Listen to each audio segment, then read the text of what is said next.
আমার প্রশ্নটি হচ্ছে, আওয়ামী লীগের সময় যেসব সাংবাদিক পরিচয় দিয়ে যারা গণহত্যা, যারা ভোট চুরি, গুম, খুন, ব্যাংক ডাকাতি, সেগুলোর বৈধতা এবং সম্মতি উৎপাদন করেছে মিডিয়াগুলোতে, এবং যারা আজকে সরকার দলে আছে বিএনপির সর্বোচ্চ নেতা বর্তমান প্রধানমন্ত্রী, উনাকেও বিভিন্ন ষড়যন্ত্রকারী, দেশদ্রোহী হিসেবে আমরা দেখেছি বসুন্ধরার ইস্ট ওয়েস্ট মিডিয়া বিভিন্ন সময় নিউজ করেছে।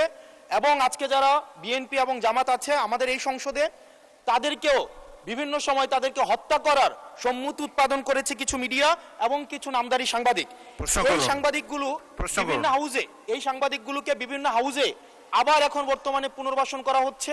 এই জুলাইয়ের পরে এখন টিভি থেকে জুলাইয়ের পক্ষের যারা সাংবাদিক ছিল তাদেরকে বের করে দেওয়া হয়েছে, সময় টিভিকে দখল করা হয়েছে। ইস্ট ওয়েস্ট মিডিয়া অর্থাৎ বসুন্ধরা গ্রুপের যে মিডিয়াগুলো রয়েছে তারা প্রতিনিয়ত আওয়ামী লীগের পক্ষে সম্মতি উৎপাদন করে যাচ্ছে। গতকাল মাইকে ঘোষণা দিয়ে ছাত্রদলকে নোয়াখালীতে মাইকে ঘোষণা দিয়ে পিটিয়েছে, সেটাকে উদযাপন করতে দেখা গিয়েছে বসুন্ধরা ইস্ট ওয়েস্ট মিডিয়াকে এবং কিছু টকশোজীবীদেরকে। আমার মাননীয় মন্ত্রীর কাছে প্রশ্নটি হচ্ছে, এইসব যারা এই গুম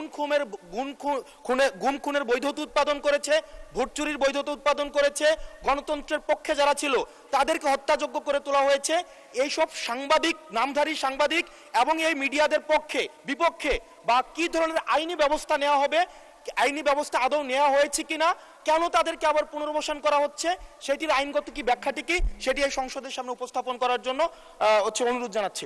ধন্যবাদ। মাননীয় মন্ত্রী, কি ব্যবস্থা নিচ্ছেন এইসব সাংবাদিকদের বিরুদ্ধে সেটি জানতে যাচ্ছি। মাননীয় স্পিকার, আপনাকে ধন্যবাদ। Our friend and opposition member একটি প্রশ্ন করলেন না, কয়টি প্রশ্ন করলেন, আমরা সেই ট্র্যাকটা হারিয়ে ফেলেছি।